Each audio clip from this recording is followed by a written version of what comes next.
Bisa dimulai.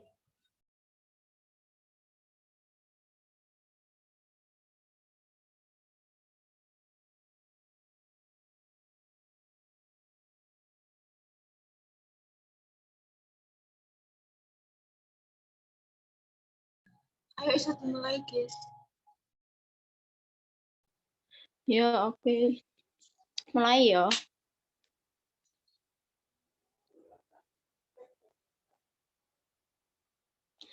Assalamualaikum warahmatullahi wabarakatuh. Yang terhormat Bapak Ahmad Barudin SPD MPD selaku dosen pembimbing pada mata kuliah Pendidikan Agama Islam, serta teman-teman yang saya banggakan. Puji syukur marilah kita panjatkan kepada Allah Subhanahu wa taala dan sholawat serta salam semoga tetap tercurahkan kepada baginda Nabi Agung Muhammad Shallallahu alaihi wasallam. Adapun topik yang akan kita bicarakan mengenai presentasi kali ini yaitu tentang hukum Islam, hak asasi manusia, dan demokrasi dalam Islam. Saya Lisa Nur Amelia selaku moderator akan membimbing jalannya presentasi ini. Sebelumnya saya akan memperkenalkan anggota kelompok 6, yang di mana anggota kelompok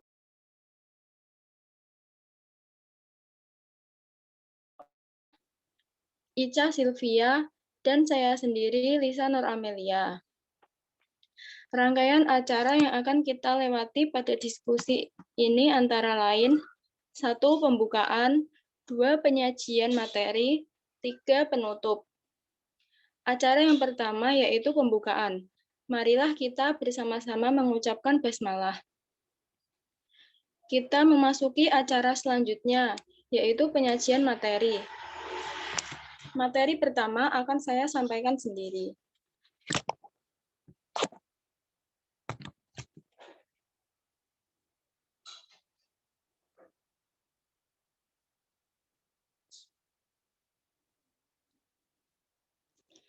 Pengertian hak asasi manusia adalah hak dasar atau hak pokok yang melekat pada diri manusia semenjak ia berada dalam kandungan sampai meninggal dunia yang harus mendapat perlindungan.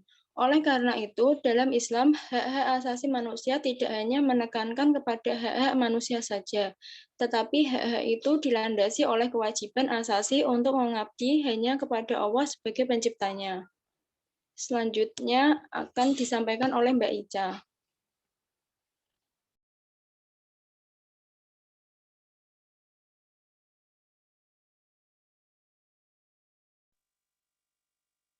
Baik, selanjutnya yaitu prinsip-prinsip HAM. Prinsip-prinsip HAM yang tercantum dalam Universal Declaration of Human Rights diungkap dalam berbagai ayat antara lain 1.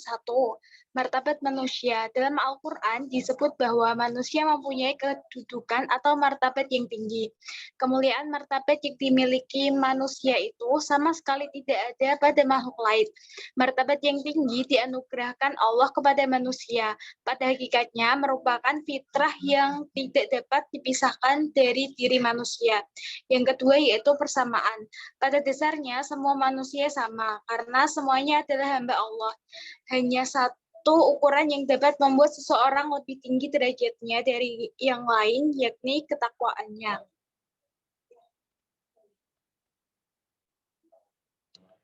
Selanjutnya yaitu 3. Kebebasan menyatakan pendapat. Al-Quran memerintahkan kepada manusia agar berani menggunakan akal pikiran mereka, terutama untuk menyatakan pendapat mereka yang benar. Perintah ini secara khusus ditunjukkan kepada manusia yang beriman agar berani menyatakan kebenaran. Agama Islam sangat menghargai akal pikiran. Oleh karena itu, setiap manusia sesuai dengan martabat dan fitrahnya sebagai makhluk yang berpikir mempunyai hak untuk menyatakan pendapatnya dengan bebas, asal tidak bertentangan dengan prinsip-prinsip Islam dan dapat dipertanggungjawabkan. Yang keempat yaitu kebebasan beragama. Prinsip kebebasan beragama ini dengan jelas disebut dalam Al-Quran Al-Baqarah ayat 256 yang artinya tidak ada paksaan untuk memasuki agama Islam. Dan Quran surat Al-Kafirun ayat 6 yang artinya untuk mulah agamamu dan untuk kulah agamaku. Yang kelima yaitu hak jaminan sosial. Di dalam Al-Quran banyak dijumpai ayat-ayat yang menjamin tingkat dan kualitas hidup bagi seluruh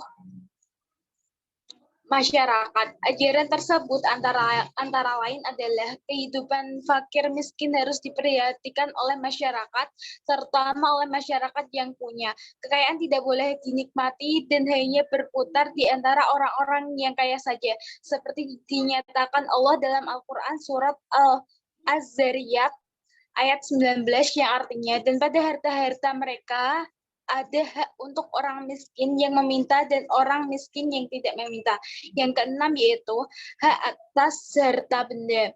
Dalam hukum Islam, hak milik seseorang sangat dijunjung tinggi sesuai dengan harkat dan martabat. Jaminan dan penguasaan sekalipun tidak diperbolehkan merampas hak milik orang lain, kecuali untuk kepentingan umum menurut tata cara yang telah ditentukan lebih dahulu.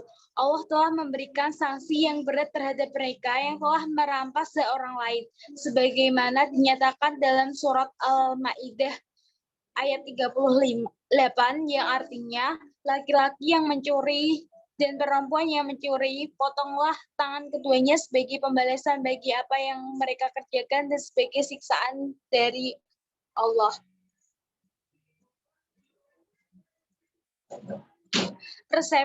Perspektif Islam tentang HAM. Yang pertama yaitu HAM menjadi tuntunan fitrah manusia. Yang kedua yaitu perimbangan antara hak-hak individu dan masyarakat. Selanjutnya saya kembalikan ke moderator.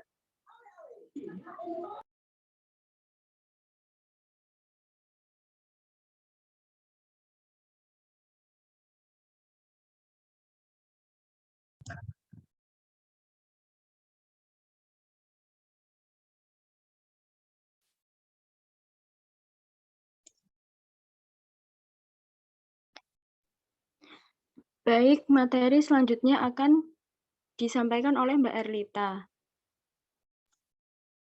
Baik, saya akan melanjutkan materi. 2. Demokrasi. Next. Demokrasi berasal dari bahasa Yunani, demos berarti rakyat dan kratein bermakna kekuasaan. Karena kekuasaan itu ada di rakyat, maka rakyatlah yang berdaulat. Oleh karena itu, demokrasi diartikan dengan kedaulatan rakyat. Kedaulatan mutlak dan keesaan Tuhan yang terkandung dalam konsep tauhid dan peranan manusia yang terkandung dalam konsep khalifah memberi kerangka yang dengan adanya para cendekiawan belakangan ini mengembangkan teori politik tertentu yang dapat dianggap demokratis. Di dalamnya tercakup definisi khusus dan pengakuan terhadap kedaulatan rakyat, tekanan pada kesamaan derajat manusia, dan kewajiban rakyat sebagai pengembang pemerintah. Next. Konsep-konsep demokrasi. Konsep-konsep demokrasi terbagi menjadi 3. 1.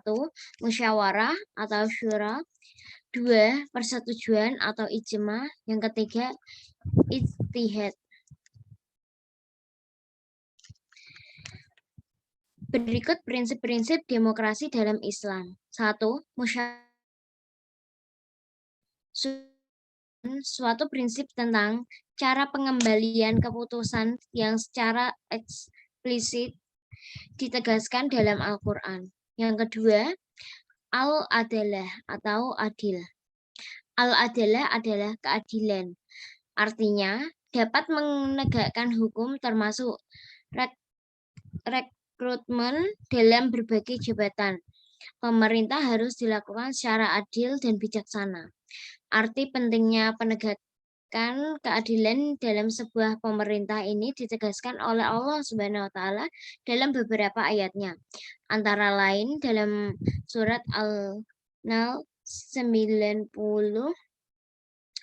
Asyura ayat 15, Al-Maidah ayat 8, An-Nisa ayat 58 dan seterusnya. Selanjutnya, saya kembalikan kepada moderator. Materi selanjutnya akan disampaikan oleh Mbak Priscilia. Baik, terima kasih kepada moderator. Selanjutnya yaitu nomor 3, al-musawah, artinya kesejajaran. Tidak ada pihak yang merasa lebih tinggi dari yang lain sehingga dapat memaksakan kehendaknya. Keempat, al-amanah artinya sikap pemenuhan kepercayaan yang diberikan seseorang kepada orang lain. Yang kelima, al-masuliyah artinya tanggung jawab. Sebagaimana kita ketahui bahwa kekuasaan dan jabatan itu adalah amanah yang harus diwaspadai. Bukan kalimat yang harus disyukuri, merasa tanggung jawab bagi seorang pemimpin atau penguasa harus dipenuhi. Yang keenam, al-huriyah adalah kebebasan. Artinya, bahwa setiap orang, warga masyarakat diberi hak dan kebebasan untuk mengekspresikan pendapatnya. Next. Selanjutnya, demokrasi dan Islam. Kedaulatan mutlak dan keesaan Tuhan yang terkandung dalam konsep tauhid dan peranan manusia yang terkandung dalam konsep khilafah memberikan kerangka dengan para cendekiawan belakangan ini yang mengembangkan topik politik tertentu yang dapat dianggap demokratis. Dan di dalamnya mencakup definisi khusus dan pengakuan terhadap kedaulatan rakyat, tekanan pada kesamaan derajat manusia, dan kewajiban rakyat sebagai pengembangan pemerintahan. Dalam penjelasan mengenai demokrasi dalam kerangka konseptual Islam, banyak perhatian yang diberikan pada beberapa aspek khusus dari ranah sosial dan politik. Demokrasi Islam dianggap sebagai sistem pengukuhan konsep-konsep Islam yang sudah lama berakar, yaitu musyawarah, persetujuan, dan penilaian interpretatif yang mandiri. Selanjutnya saya kembalikan ke moderator. Demikian tadi presentasi dari kelompok 6. Untuk menutup presentasi hari ini, mari kita mengucapkan hamdalah. Saya sebagai moderator memohon maaf apabila ada kesalahan. Terima kasih. Wassalamualaikum warahmatullahi wabarakatuh. Waalaikumsalam warahmatullahi warahmatullahi wabarakatuh. wabarakatuh.